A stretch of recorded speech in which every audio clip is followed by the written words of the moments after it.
आप सब लोग। आई होप आप लोग बहुत अच्छे होंगे। तो जैसे कि मैंने आपको एक दो दिन पहले कहा ही था कि मैं पेरेंटिंग टिप्स के वीडियो लेकर आने वाली हूँ। तो पेरेंटिंग टिप्स में के पहले वाले जो टिप्स है वो मैं आपके साथ शेयर करने वाली हूँ। मतलब ये मेरे चैनल का पेरेंटिंग टिप्स के ऊपर का पहला वीडियो है। तो टिप्स शेयर करने से पहले मुझे किसी को विश करना है वो मैं कर देती हूँ। तो ये वीडियो आने वाला है 29 जुलाई को। तो उस दिन मेरी एक व्यूवर है पूजा तावड़े, उनकी बेटी का कृष्णा का बर्थडे है फर्स्ट, क्योंकि उन्होंने कहा था कि परी से वो 22 दिन छोटी है। तो मैंने अंदाजा लगाया कि शायद फिर 29 तारीख होगी बर्थडे की, 29 जुलाई। तो अगर 29 तारीख को बर्थडे होगा तो हैप्पी बर्थडे कृष्णा। 29 से पहले या बाद में होगा तो याद नहीं, लेकिन उन्होंने कहा था कि परी से 22 दिन छोटी है। सो मुझे याद था तो मैंने सोचा कि मैं विश कर दूं। तो विश हुआ मैंने happy returns of the day Krishna, God bless you, आपकी सारी मनोकामना पूरी हो जाए। तो अभी मेन मुद्दे पे आते हैं। तो आज मैं आपके साथ 5 टिप्स शेयर करने वाली हूँ पेरेंटिंग टिप्स के ऊपर। तो सबसे पहले मैं आपको ये टिप दूंगी कि आप अपने बच्चे को किसी के भी बच्चे के साथ या किसी के भी साथ कंपेयर ना करें। अगर आपका बच्चा न्यूबॉर्न हो, 5 साल का हो, 10 साल का हो, 20 साल का हो, 50 साल का हो, तो भी ना करे। इसका रीजन बताती हूँ। मोस्ट ऑफ टाइम पे ऐसा होता है कि हम ना अपने बच्चों को कंपेयर करते हैं। अभी तो बचपन से मैं आपको बताती हूँ कि अगर दूसरे का बच्चा हेल्थी हो ना तो हम बोलते यार हमारा बच्चा वीक क्यों है। अगर दूसरे का बच्चा सोता है तो हम बोलते यार इसका बच्चा तो सोता है, हमारा बच्चा नहीं सोता है। तो ऐसा मत कीजिए। जब हम ऐसा करते ना, हम दूसरे के बच्चे के साथ जब हमारे बच्चे को कंपेयर करने जाते हैं ना, तो हम उसके ऊपर इनडायरेक्टली प्रेशर देते हैं कि हाँ तूने भी ये करना चाहिए। तो ऐसा मत कीजिए। ऑलवेज ये थिंकिंग रखिए कि मेरा बच्चा बेस्ट है।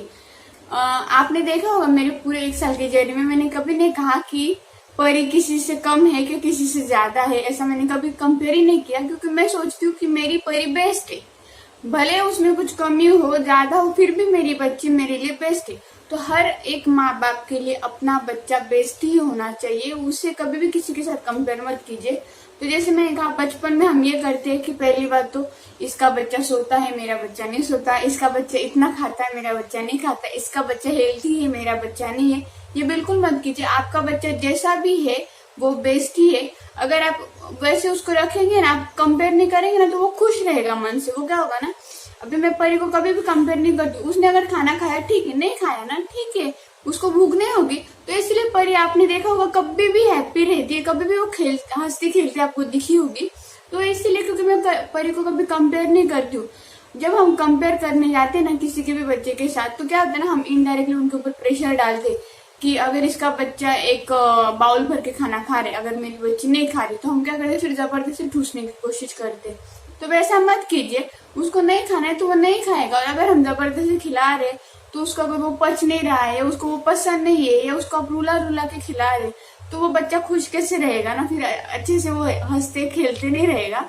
वो फिर एकदम क्या बोलते, रोतुड़ू हो जाएगा, रोने लगेगा। इसलिए ऐसा मत कीजिए। आपका बच्चा वीक हो, जैसे भी हो, आप ये कोशिश कीजिए कि आप अपने बच्चों को कैसे हेल्थी बना सकते हैं, लेकिन कंपेयर करके मत कोशिश कीजिए कि इसका बच्चा हेल्थी है इसलिए मेरा बच्चा क्यों नहीं है तो मैं भी ये करूँ। ये इसके बच्चे ने अगर 10वें महीने में चलना स्टार्ट किया तो मेरे बच्चे ने क्यों नहीं किया। ठीक है, हर एक बच्चा अपने आप में अलग रहता है, ये समझने की कोशिश कीजिए।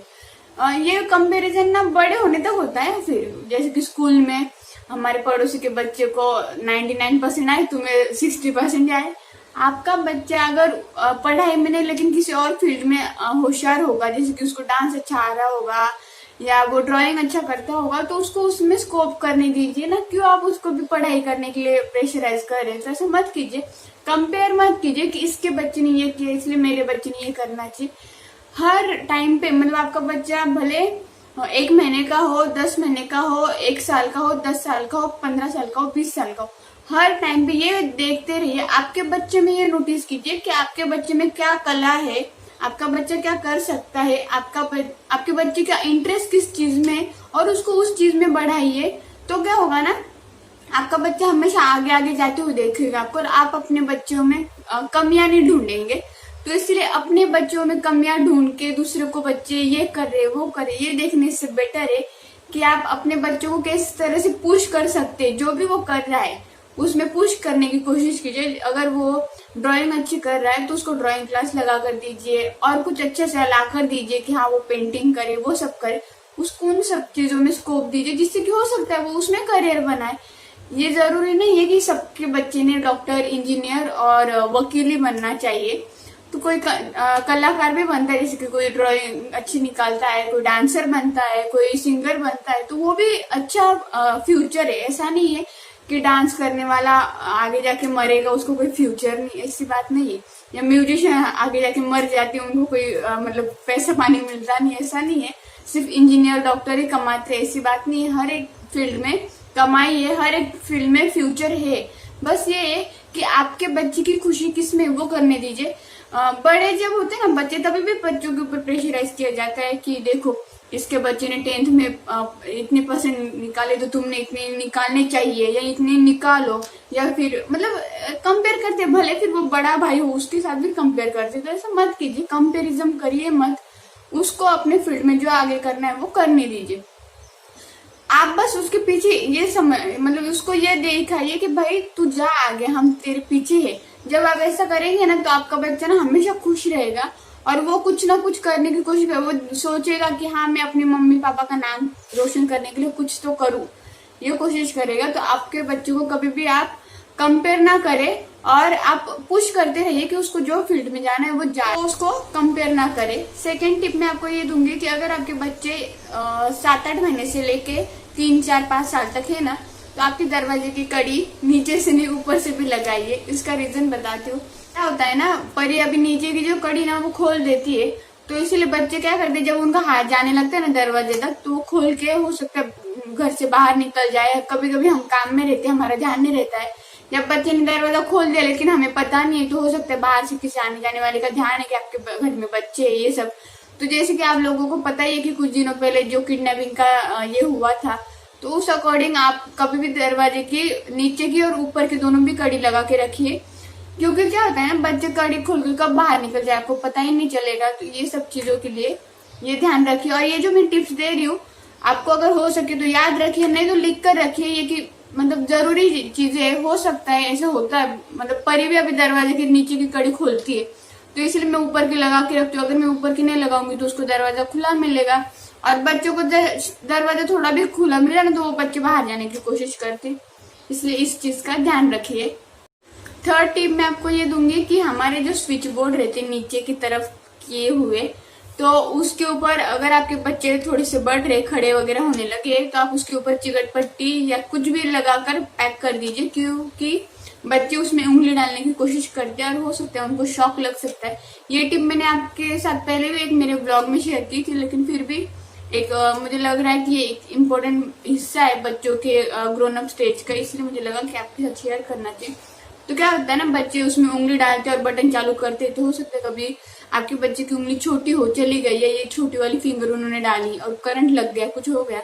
तो जो आप यूज नहीं करते ना स्विच, उनको चिकट पट्टी लगा कर रखे। तो हमारे जो भी नीचे की साइड में स्विच है ना टीवी के लिए वगैरह से यहाँ पे है हमारे घर में, तो उन सब में हमने चिकट पट्टी लगा के उसको पैक कर दिया है। क्योंकि परी जाकर बटन ऑन ऑफ करती है, तो इसलिए इस चीज का ध्यान रखिए और वहां पे चिकट पट्टी या कुछ भी लगाकर वो पैक कर दीजिए, जिससे कि आपके बेबी को करंट ना लगे। और 3-4 साल के होने तक तो बच्चों को ये समझ में नहीं आता, वो फिर भी जाकर उंगली करने की कोशिश करते, इसलिए ये आप जरूर ध्यान रखिएगा। नेक्स्ट टिप आपको मैं ये दूंगी कि हमारे घर में बहुत सारे दरवाजे रहते हैं, मतलब किसी का 2 BHK घर रहता है, किसी का 3 BHK रहता है, किसी का 1 BHK रहता है जैसे कि मेरा है, लेकिन फिर भी वॉशरूम में, बाथरूम में ये सारे दरवाजे रहते हैं। तो सब, अगर आपका बच्चा हॉल में खेल रहा है ना, तो आप उसके पास ही ध्यान रखिए, मतलब कि आप जो भी काम कर रहे हो ध्यान दे दे करिए, बट बाकी के सारे दरवाजे बंद करके रखिए।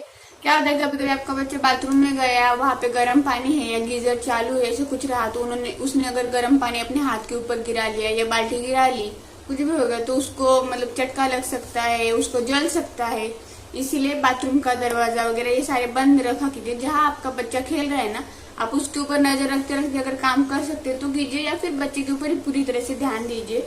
अगर बच्चा बाथरूम में गया तो जैसे मैंने कहा कि पानी वानी का, गर्म पानी वगैरह लग सकता है। बेडरूम में आया, कभी उसको लगा कि चलो, अगर आपका बच्चा, अभी परी तो छोटी है लेकिन 1-1.5-2 साल का है, तो आपका बच्चा दरवाजा लगाने की कोशिश करेगा, हो सकता है वो अंदर से कड़ी लगा ले।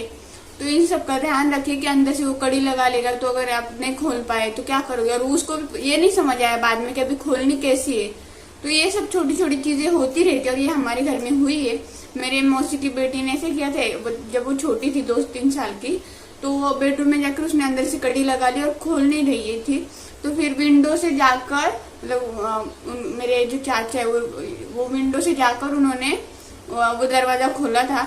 तो इसलिए ऐसी छोटी मोटी चीजें होती रहती है। तो इन चीजों का ध्यान रखिए कि जब भी आपका बच्चा हॉल में खेल रहा है या बेडरूम में खेल रहा है तो आप वहीं पे रहिए, या बेडरूम का दरवाजा क्या है यहाँ पे हमें लॉक रहता है कि वो लॉक करके रखते हैं, हम पता है ना, तो वैसा करके रखिए जिससे कि बच्चा दरवाजा लॉक ना कर ले अंदर से। और आज के दिन की लास्ट टिप मैं आपको ये दूंगी कि जब हम खाना खाने बैठते तो हमें आदत रहती है कि हम सारा खाना नीचे लेके बैठते हैं। तो उसमें कुकर गरम रहता है, कढ़ाई गरम रहती है, ये सब गरम गरम चीजें हम वैसे की वैसे नीचे लेकर आते हैं। तो वैसा नहीं करें जब अगर आपके घर में बच्चे हैं और आपके घर में बहुत ज्यादा लोग नहीं है कि चलो 1-2 लोग बच्चे को संभाल रहे और फिर खाना आ रहा है, तो ऐसा नहीं है। आप अकेले है या आपके हस्बैंड वाइफ ही है तो आप पूरा खाना लेकर मत बैठिए, हो सके तो आप प्लेट में निकाल लीजिए आपके किचन के काउंटर पर ही, और फिर प्लेट लेकर आइए। क्या होता है जब हम गरम गरम नीचे लेकर आते हैं तो हमारा ध्यान नहीं होता, लेकिन बच्चा आके कभी कुकर को हाथ लगा दे, कढ़ाई को हाथ लगा दे, या गरम गरम भाजी दाल है वो उसके ऊपर गिर सकती है। तो ऐसी छोटी मोटी चीजें होती रहती है नॉर्मली, और इतनी सारी छोटी छोटी चीजों का हम ध्यान नहीं रख सकते, इसलिए ये मैं आपके साथ शेयर कर रही हूँ। तो ये ध्यान रखें कि अगर आपके घर में छोटे बच्चे हैं और आप सिर्फ हस्बैंड वाइफ है या आपके घर में ज्यादा मेंबर्स नहीं कि बच्चे को भी संभाले और खाना भी संभाल पाए, तो आप किचन काउंटर पे खाना ले लीजिए थाली में और फिर थाली लेकर जाइए। पूरा कुकर हो गया, कढ़ाई हो गया नीचे लेकर ना आए, जिससे कि बच्चे को मतलब जल सकता है। तो आज के दिन की ये 5 टिप्स है, होप सो आपको पसंद आए होंगे। अगर पसंद आए तो प्लीज लाइक, कमेंट्स और शेयर कर दीजिए। अगर आप मेरे चैनल पे नए होंगे तो चैनल को सब्सक्राइब कर लीजिए, बेल आइकन को प्रेस कर दीजिए। तो चलिए मिलते हैं नेक्स्ट व्लॉग में, तब तक के लिए बाय बाय।